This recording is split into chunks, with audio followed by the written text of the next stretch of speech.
Frank Frazetta, The New Arno Breker, Countercurrents, November 19th, 2010, reprinted in Pulp Fascism, obviously by Jonathan Bowden. Frank Frazetta was an artist who created countless paintings, comics, and book and album covers with a focus on the superhero, fantasy, and science fiction genres. He lived between 1928 and 2010. This brief summation will not itemize or describe the biographical profile of his career, but attempt to elucidate themes in what his art is about. A child prodigy born in Brooklyn, Frazetta started to draw and paint almost as he became sentient. He was certainly engaged in original artistic creation from the age of 2 to 4 and thereafter. This is itself both interesting and provocative, in that it reveals, yet again, if it were needed, that real talent for anything creative is generic, biological, somatic, genetic, as well as inheritable across the bloodlines within an extended family. There are also occasional flippity-gibbets, or leaps across generations. Man, in these matters, is 80% nature and 20% nurture, with even the social or environmental factors being a subset of ecology. One of the things which is most notable about Frank Frazetta's art is that it's intrinsically male, both conceptually, in terms of execution, and the way in which the visual consciousness responds to his configuration. Men are visualizers who, for the most part, and irrespective of language skills, think in images before they communicate or turn them into words. Like Arno Breker, the German neoclassicist from the earlier part of the 20th century with whom I'm comparing him, Frazetta deals with strength, heroic cruelty, ardor, the warrior aesthetic, and even Odinic themes. The art is explicitly pagan in an unconscious sense of that term. That is, without any theory or necessary cultural overlay whatsoever.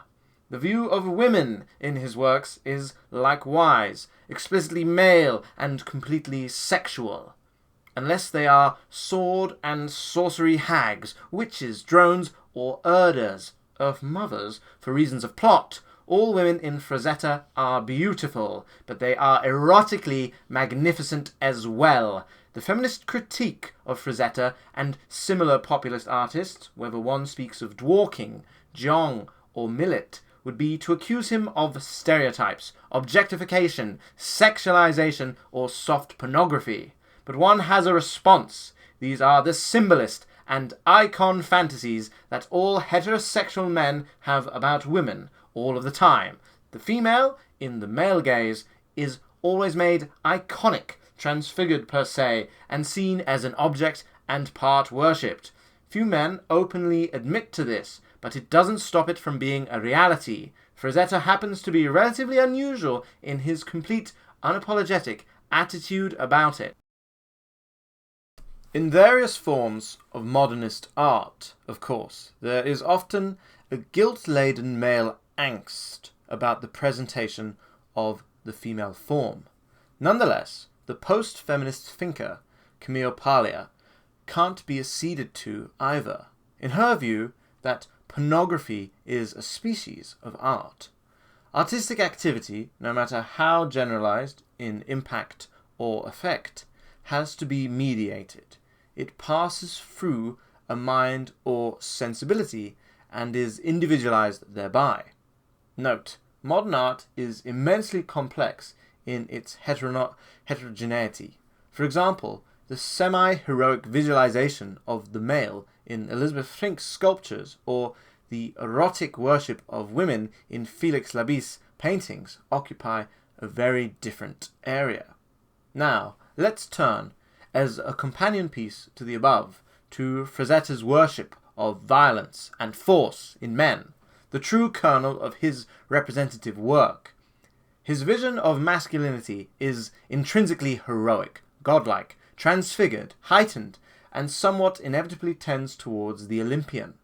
Despite its formulaic obviousness, it does appear that superheroes and all forms of heroic fantasy replicate pretty much exactly how archaic, pre-modern, and polytheist societies viewed their gods.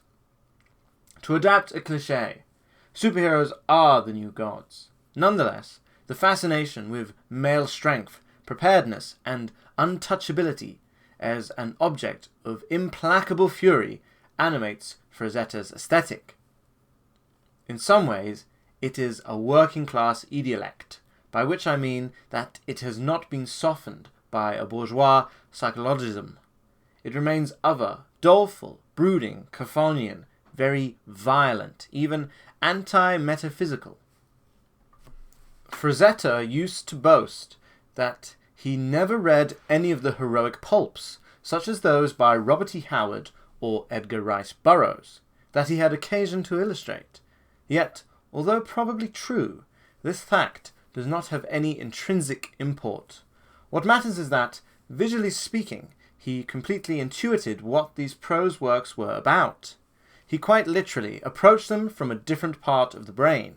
Indeed, his presentation of Conan the Barbarian, Howard's hero, as a primitive god, virtually the personification of his own deity Crom, is a case in point. For Frazetta's work remains quintessentially fascistic at the level of mass culture. Everyone understands this, not least its liberal opponents, even though they might not follow every interconnecting strand in its argument. All feminists, cultural Marxists, left liberals, egalitarians, and progressives know what is being celebrated here. This is why, despite some of his canvases fetching over $1 million at his death, Frazetta's work is traduced by elite taste. It happens to be liberal elite taste, mind you. Given this, all culture which glories in the warrior male has been forced down into Hades, into the depths, into a realm of chapbooks, blogs, zines, rock music album covers, science fiction book covers, B-movies, and mass television, etc. Liberal left critics don't look at it, except to condemn it, except commercially. The two tactics which are used to subvert it, moreover, are to critique it intellectually, using post-structuralism, and to make it multi-ethnic. This helps to dilute the ideological and political aftertaste, but only just. In high art, a la Breker, though, the same tendencies are at work, for the neoclassicism of extreme left and right in the 20th century, as well as nearly all socially authoritarian tendencies worldwide, take a similar form. The West's contemporary way of dealing with this material is to reduce it to mere entertainment. The other way is to describe Breker as a great copyist, a slightly rigid and neoconservative Rodin, for example. This tendency tends to overlook the fact that Breker knew virtually everyone in the arts, including Braque, Picasso, and all the others. There is a famous picture of Picasso's and Breker's dealers sitting together after the war, albeit with a picture of Picasso's Guernica behind them. This is all part of a revisionist interpretation, less of history than art, in the 20th century. No genuine artist or critic has ever disprivileged the classical tradition or inheritance. Breker himself closely aligned with Dali and Fuchs of the neorealist Viennese school derived from surrealism. The truth of the matter is that artistic sensibility has always, sometimes in a secretive way, been involved with the far right throughout the last century, at least metaphorically. What has happened is that creative people have had to survive or ride the tiger during a welter of destruction. That's all. This is why Wyndham Lewis could encompass Hitler, virtually banned everywhere now, and the Hitler cult within a decade. But enough of this. I wish to close by describing one particular painting by Frazetta. It is called The Brain, and was produced in the 60s and used by the rock band Nazareth as a cover, and appears to be a watercolour. To my mind, I think that Frazetta builds up the image slowly, foregrounds it, and then centres after several washes. I don't think he paints in oils, but I've never been able to inspect an original. Anyway, this image shows a mastodonic, nay, devilish warrior in a horned Nordic helmet, and smiting a curved sword or scimitar as it pounds down on another desperado who defends his body with a tensed shield.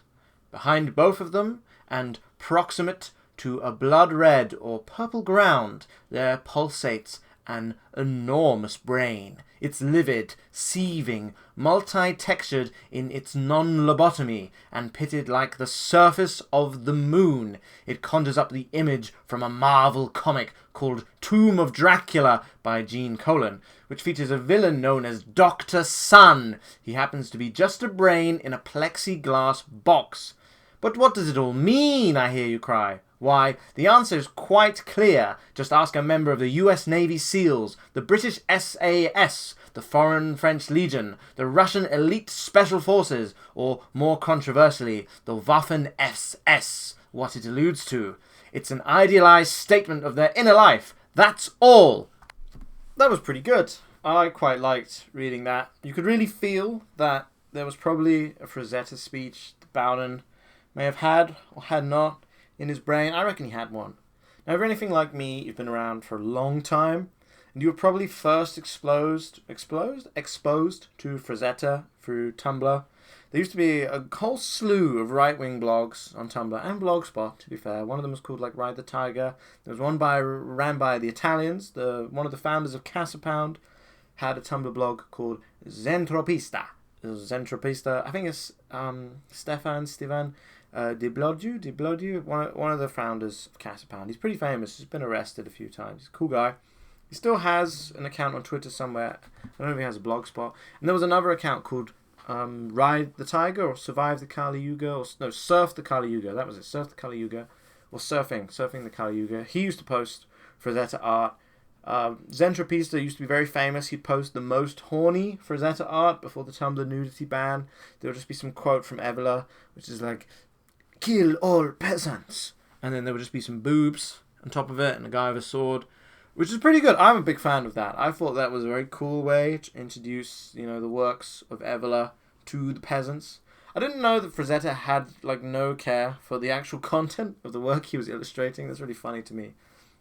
There are a few words here which were a bit tough. Caphonian. Some people say it should be phonian, but caphonic is caphonic, so I went with caphonian. And flibbity gibbets. I'm not sure if it's a hard G or a soft G. I've flubbed that word a few times in the recording. But yeah, it was a very good article. I quite like Frank Frazetta's art. I don't know if I'd say he's like the new Arno Breker. I think he's a bit too pulpy, but then again, I don't believe Frazetta ever did any sculpture, and I'm sure if Breker did illustration, it might come similar to it. You can Google a lot of Frank Frazetta's art. I'm imagining now a rather comical scene of Jonathan Bowden in the public library in Reading, just browsing Tumblr, or maybe even Google Images, just Googling Frank Frazetta. I wonder if they had any art books or any scans. This is very interesting. I do wonder how he exposed himself to Frank Frazetta in the public library. Maybe he had Greg Johnson post him some stuff, or maybe they had some art books that they shared. I don't have any physical copies of any work by Frank Frazetta. I have a bunch of art books. A lot of them are weeb ones from when I was a young weeb and I loved anime and all that shit. I still like anime. But I quite like Frank Frazetta. I think he's very good. There's not too much for me to add to this, honestly, except, going down memory lane. I think Bowden is quite poignant in his comparison to Breker, and it ties into the overarching theme of pulp fascism, that being that pulp material, B-movies, schlock, album covers, is still somehow the realm of fascism. And it goes into his, beneath, we're talking beneath, that bit at the end where he's like, when you ask the Waffen-SS, what do they think of Arno Breker? What do they think of Frank Frazetta? And the Waffen-SS, the US Navy SEALs, the Special Forces, the Russian Elite Special Forces. Oh, that really ties into sort of the early 2000s History Channel, Special Forces, Spetsnaz, this idea that the Russian Elite Special Forces were this sort of omniscient, omnipresent, all-powerful.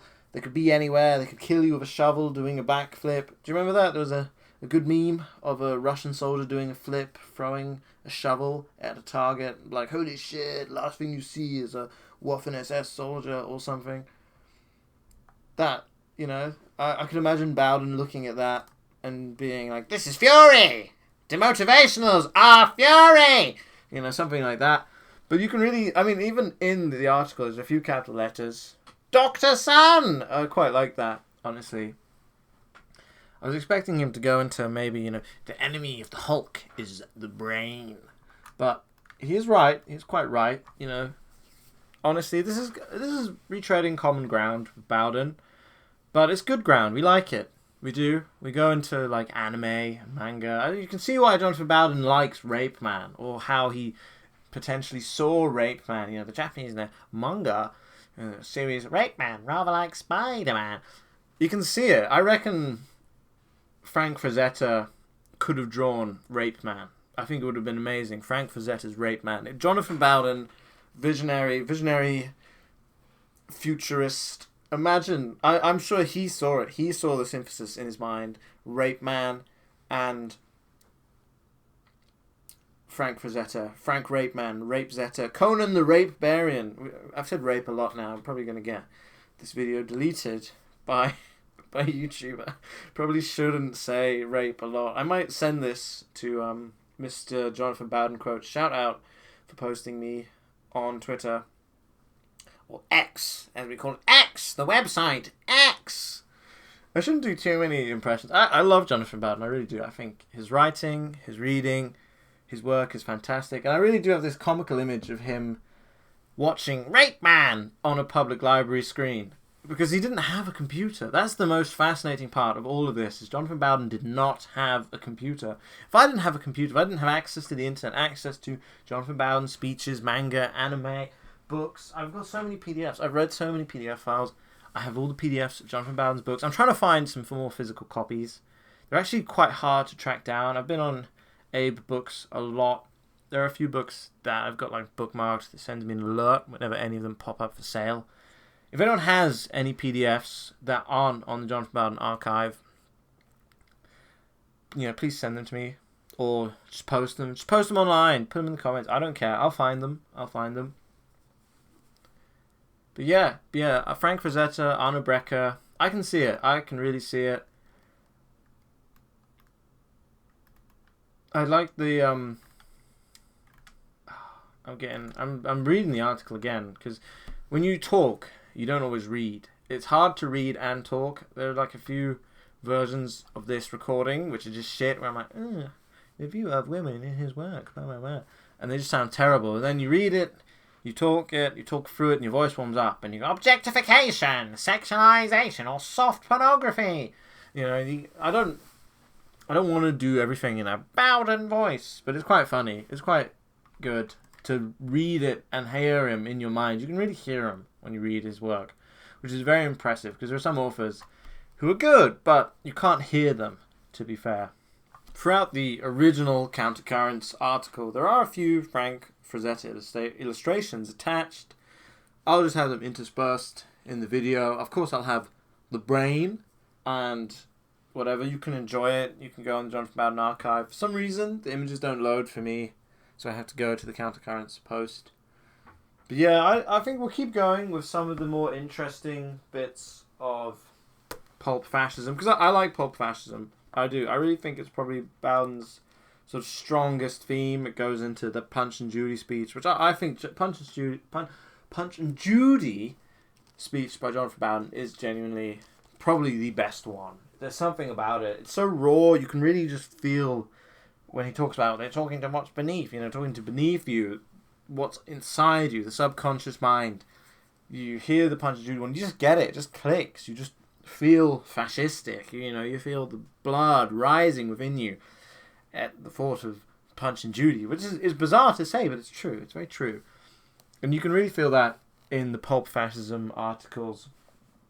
I think the Pulp Fascism speech isn't actually that great, funnily enough. I think it kind of loses track of what it's meant to be about. And there's things here, in this article alone, which should have been in the Pulp Fascism speech, which is quite good. I think that's why Pulp Fascism has probably the most original written material of the Jonathan Bowden books, other than the ones that were entirely original, because a few of the countercurrent ones are just transcripts of his speeches. Like even in Pulp Fascism, you have, let me get to the appendix here. Pulp Fascism, you have, obviously you have Pulp Fascism, the heroic and mass popular culture. Then you have Robert E. Howard. You have H.P. Lovecraft, Aryan Mystic. And then, is there another one? There might not be another one. I'm not sure. Where's the other speech? And there's Punch of Judy as well, is in here. Punch of Judy is the last thing written in the book, besides from the appendix of self-criticism. So I think, ultimately, going into this, we'll probably go through some more. Maybe the comic book is Linear Energy. I know the other guy, forgive me, I've forgotten your YouTube channel. He did a recording of maybe the entire comic book and graphic novels section of Pulp Fascism, the book. So I may or may not go towards that. I might focus more on Robert E. Howard. I like Robert E. Howard a lot. I think Robert E. Howard is very good. I could go onwards to Doc Savage and Criminology, or maybe Criminology, Elitism, and Nihilism. Or I could just go onwards to Apocalypse TV. I want to do Apocalypse TV. I'm worried I will get filtered by it. I like Apocalypse TV. I like reading quotes from it. And I like this sort of dualism. Jonathan Bowden is very interested and very focused on pagan dualism and that kind of thing. Yin and yang. All that sort of, male and female. Create and destroy. To create, you must destroy. That kind of diametrically opposed two forces that interact with each other. And neither can destroy or erase the other. So I'll probably go towards Apocalypse TV. I'll look for it. I've been really busy with my real life. Sadly, we can't be Jonathan Bowden scholars 24/7. But in the future, one day, at Jonathan Bowden University, which will replace Cambridge and Oxford, maybe I can be a tenured professor of Bowdenology, something like that. That'd be quite fun. Let's do that. Let's go towards, the school of Jonathan Bowden. Well, it was like I said in the last episode, the Jonathan Bowden Learning College. That's what we're calling this. That's what we're doing. I hope you all enjoyed it. And of course, thank you very much, and bye-bye.